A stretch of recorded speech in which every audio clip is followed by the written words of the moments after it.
Galaxy petroleum की तरफों ਤੁਹਾਨੂੰ पेट्रोल ठीक है ए जी तू दिल पवा ले चाचू जी खलोयो हाँ एक बारी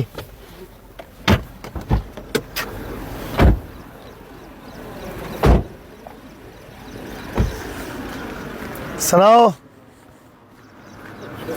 अस्सलाम वालेकुम माइक दियो हाँ जरा चाचू जी वीडियो बना ला ਤੁਹਾਡੀ इजाजत है बना लो जी सुनाओ की हाल चाल है ठीक है मैं जानते हो जी वीडियो वेंदे हो जी वीडियो वेंदे हो चाचा भी वीडियो वेंदा अच्छा चाचू जी किथे जा रहे हो मेरे को मोबाइल ही कोई नहीं अच्छा पुत्र दी वेंदे हो पुत्र कोलो जी अच्छा अच्छा आ दसो मेनू की काम करदे हो किथे जा रहे हो तुसी ये वो हीरा डंगरां पट्ठे पाना है किसे दे मुलाजम हो नहीं अपना ही अपना घर दा गुजारा ठीक हो रहा है हां दो त्रै डंगर है नहीं गुजारा ठीक हो रहा जे हालात ठीक ने जी चल नहीं रहे चल रहे ने बच्चे किन्ने जे बच्चा एक ही है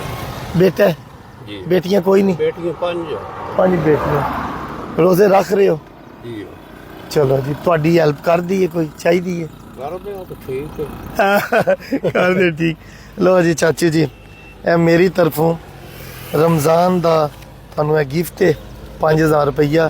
ਤੁਸੀਂ ਆਪਣੇ ਬੱਚਿਆਂ ਵਾਸਤੇ ਕੋਈ ਖਾਣ ਪੀਣ ਲੈ ਜਾਇਓ ਠੀਕ ਹੋ ਗਿਆ ਖੁਸ਼ ਹੋ ਦੁਆ ਵਿੱਚ ਯਾਦ ਰੱਖਿਓ ਜੀ ਜਰਾ ਨਾਰਾ ਮਾਰੋ ਹਾਂ ਪਾਕਿਸਤਾਨ जिंदाबाद यकीन कर लो चाचे ਦੇ ਵਿੱਚ ਨਾ ਦਮ ਆ ਗਿਆ ਹੈ सुबह ਵਿੱਚ ਮਿਹਨਤ ਕਰ ਰਿਹਾ ਚਾਚਾ ਕਿੰਨੀ ਉਮਰ ਜੇ उम्र तो उनका 60 तो उत्ते जा रहे हैं 60 ਤੋਂ ਉੱਤੇ ਜਾ ਰਹੇ ਆ ਮਾਸ਼ਾਅੱਲਾ ਮਿਹਨਤ ਕਰ ਰਹੇ ਨੇ ਠੀਕ ਹੈ ਨਾ ਅੱਛਾ ਜਦੋਂ ਚਾਚੂ ਨਾਲ ਮੈਂ ਗੱਲ ਕੀਤੀ ਹੈ ਨਾ ਬੜੇ ਬੁੱਝੇ ਆ ਗੱਡੀ ਵਾਲਾ ਖਲੋ ਕੇ ਮੈਨੂੰ ਕੀ ਪਿਆਂਦਾ ਤੇ ਹੁਣ ਚਾਚੂ ਹੋਰਾਂ ਦੇ ਦਮ ਆ ਗਏ ਵੇਖੋ ਨਾ ਹੱਥ ਵੀ ਕੰਮ ਰਹੇ ਨੇ ਠੀਕ ਹੈ ਨਾ ਬੇਟਾ ਇੱਕ ਕਿੱਡਾ ਕੁ ਬੇਟਾ ਜੇ ਵੱਡਾ ਸਾਰਾ ਐਡਾ ਸਰ ਇੱਕ ਅੱਛਾ ਸ਼ਾਇਦ ਉਹ ਸਕੂਲ ਜਾਂਦਾ ਹੈ ਤੂੰ ਨੂੰ ਛੱਡ ਦਿੱਤਾ ਛੱਡ ਦਿੱਤਾ ਸੀ ਕੀ ਕੰਮ ਕਰਦਾ ਜੀ ਇਹ ਪੱਠੇ ਮਨ ਵਡਾਂਦਾ ਅੱਛਾ, ਉਹ ਵੀ ਪੜ ਰਿਹਾ ਮਾਰੇ ਹੜੀ ਲਈ ਅੱਛਾ ਉਹ ਵੀ ਨਾਲ ਹੈਲਪ ਕਰਦਾ ਹੈ ਜੀ। ਚਾਚੂ ਵੀ 5 ਬੇਟੀਆਂ ਨੇ ਅੱਲਾਹ ਤਾਲਾ ਛੱਡ ਉਹਨਾਂ ਦਿੱਤਾ ਅੱਛਾ ਨਾਮ ਹੀ ਛੱਡ ਦਿੱਤਾ ਮਾਂ ਜੋ ਮੋਈ ਸਵਾਣੀ ਮਰ ਗਈ ਨੇ ठीक ठीक हो ਉਹ ਤੋਂ ਛੱਡ ਦਿੱਤਾ अल्लाह ताला ना जन्नत विच अल्लाह मुकाम देन जी। ठीक है ना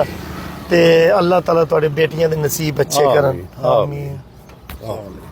ओ रक्शे वाला खलो गया ओ लगदे हाथ ओदे विच चलिए अस्सलाम वालेकुम जी यासिर भाई क्या हाल है जी वालेकुम सलाम ठीक ठाक अल्लाह दा शुक्र जानदे हो मैन जी सर जी किथे जा रहे हो जी जा रहे हैं आओ माली वाला कहते हैं। काम करते हैं जी जी इधर माली वाला आओ काम करता है जी मैं जी हाँ। केड़ा काम करदे हो माली वाला जी मालियां वाला जी जी स्कूटर दी हालत की कीती जी बस गरीब बंदे हैं बताइए जी वादा घाटे दा अच्छा जी ते किन्नी दिहाड़ी लग जांदी जी दिहाड़ी है जी कदी 500 लाग गई इधर आ कदी जाओ 400 सड़क तो लाग गई हो जी कोई ना आ जा कम लाभ बन जे तो बात माली वाला काम होंदा नहीं कदी लाभ बंदा 400 500 दा तो बस। अच्छा अच्छा चलो ए की कीती है जी ए सुई पूरी क्यों नहीं खोली जी बस रिजर्व लगी है जरा लगी है जी अच्छा जी चलो हुन मैं पंप तो ते दूर आ गया तकरीबन 2 किलोमीटर जी, गैलेक्सी जी। पेट्रोलियम वेखिया जी जे ना जी साਡਾ। वेख्या जी बिल्कुल जी ਹੁਣ ਮੈਂ ਉੱਥੇ ਤੁਹਾਨੂੰ ਕੱਲਾ ਤੁਹਾਡਾ ਟਾਈਮ ਜ਼ਾਇਆ ਹੋਵੇਦਾ ਇਹ ਜੀ ਮੇਰੀ ਤਰਫੋਂ ਤੁਹਾਨੂੰ ਠੀਕ ਹੈ ਨਾ ਗੈਲੈਕਸੀ ਪੈਟਰੋਲੀਅਮ ਦੀ ਤਰਫੋਂ ਤੁਹਾਨੂੰ ਪੈਟਰੋਲ ਠੀਕ ਹੈ ਇਹ ਜੀ ਤੂੰ ਦਿਲ ਪਵਾ ਲਿਓ ठीक हो ਰੋਜ਼ੇ ਸਹੀ ਜਾ ਰਹੇ ਜੀ जी बिल्कुल रोजे सही जा रहे हैं। ਅੱਛਾ ਇਹ ਲੋ ਜੀ ਇਹ ਰਾਤ ਦੀ ਇਫਤਾਰੀ ਵੀ ਸਾਡੀ ਤਰਫੋਂ ਤੁਹਾਨੂੰ ਠੀਕ ਹੋ ਗਿਆ ਜੀ ठीक हो ਖੁਸ਼ ਹੋ अल्लाह पाकिस्तान जिंदाबाद। जिंदाबाद सुनाओ जी की हाल चाल है ठीक ठाक हो आओ ओ माइक में भूल गया सही इतने ही ओके जी दुआ में याद रखियो ठीक है जी ओके लो जी अल्लाह ताला राजी होवे असी एक दी कोशिश कीती सी अल्लाह ताला ने दूसरा बंदा भी दे दिता है ਉਹ ਵੀ ਆਪਣੇ ਇਲਾਕੇ ਵਿੱਚ ਹੀ ਅੱਲਾਹ ਤਾਲਾ ਕਬੂਲ ਫਰਮਾਏ ਆਮੀਨ ਆਮੀਨ ਦੁਆਵਾਂ ਵਿੱਚ ਯਾਦ ਰੱਖਿਓ ਇਨਸ਼ਾਅੱਲਾ ਮਿਲਨੇ ਆ ਫਿਰ ਸਵੇਰ ਵੀਡੀਓ ਨਹੀਂ ਬਣ ਸਕਣੀ ਅੱਜ ਪੂਰਾ ਦਿਨ ਮੈਂ ਮਸਰੂਫ ਰਹਿਣਾ ਪਾਕਿस्तान जिंदाबाद